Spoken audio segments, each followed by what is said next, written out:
بسم اللہ الرحمن الرحیم۔ حر کے لشکر یزید سے نکل کر لشکر حسین میں شامل ہونے تک یہ جو رات ہے یہ بڑی کشمکش کی رات رہی ہوگی۔ اسی رات نے حر کا مقدر بدل دیا، اسے ذلتوں سے نکال کر حسینی بنا دیا اور تا قیامت امر کر دیا۔ حر کا نام جب آئے گا، جہاں آئے گا احترام میں سر جھک جائیں گے۔ آج اس کا نام ضرب المثل بن چکا ہے، مرد حر۔ یہ وہی حر تھا جس نے 2 محرم کو حسینی قافلے کو زبردستی کربلا میں روک لیا تھا اور قافلے کی ناکہ بندی کر دی تھی۔ حر کی کمان میں 3000 نفوس پر مشتمل لشکر تھا۔ امام علی مقام کے گھوڑے کی نکیل میں حر نے ہاتھ ڈالا تو امام نے قدرے غصہ فرماتے ہوئے کہا، تیری ماں تیرے غم میں بیٹھے، کیا تو بھول گیا کہ کس کے گھوڑے کو روک رہا ہے؟ حر نے جواب دیا، آپ کی والدہ خاتون جنت ہیں، میں جواب میں آپ کو کچھ کہہ کر گستاخی نہیں کر سکتا۔ مجھے حکم ہے کہ جہاں آپ کو پالوں وہیں روک لوں۔ اور یہ وہی حر ہے جو صبح عاشور فجر سے ذرا پہلے اپنے بیٹے کے ہمراہ امام کے پاس آیا اور بولا کہ میرے گناہوں کی کوئی معافی ہے۔ یہ وہی حر ہے جو کربلا کا پہلا شہید ہے۔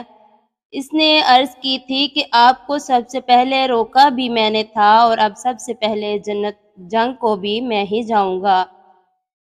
یہ جو 9 اور 10 محرم کی درمیانی رات ہے جسے تاریخ شب عاشور لکھتی ہے، یہ حر کے لیے بہت بے چین رات رہی ہوگی۔ اس کی نگاہیں خیامگاہ حسینی پر ٹکی رہی ہوں گی۔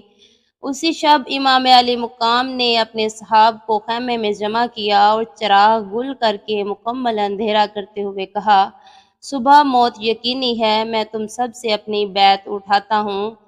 اس اندھیرے میں جو جانا چاہے ابھی چلا جائے۔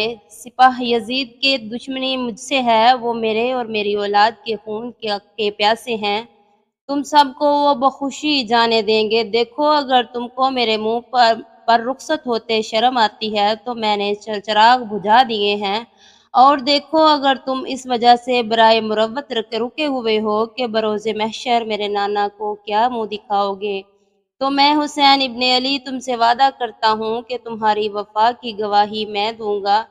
میں اپنی رضا سے تم سب سے اپنی بیعت اٹھاتا ہوں۔ جب خیمہ گاہ سے کوئی بھی رخصت نہ ہوا اور چراغ دوبارہ روشن ہو گئے تو شاید یہی وہ فیصلہ کن گھڑی رہی ہو جس نے حر کی قسمت لکھ دی۔ اس نے اپنے بیٹے کو جب اپنا فیصلہ سنایا تو وہ اپنے باپ کے ہمراہ ہو لیا۔ حر بننا آسان تھوڑی ہوتا ہے، ایک طرف دنیا، دولت، عیش و عشرت، 3000 نفوس پر مشتمل دستے کی سپہ سالاری، دوسری جانب موت، پکی موت، یقینی موت۔ فیصلہ تو حق و باطل کا تھا۔ اس نے کیا خوب فیصلہ لیا۔ 14 صدیاں بیت گئیں۔ حر ایک کردار تھا، جیتا جاگتا کردار۔ جب موت یقینی ہو اور بالکل سامنے ہو تو کوئی نہیں مرتا۔ صاحب، حر بننا آسان نہیں، بہت کٹھن ہے۔ میرا سلام ہو حر کو، جزاکم اللہ خیرہ۔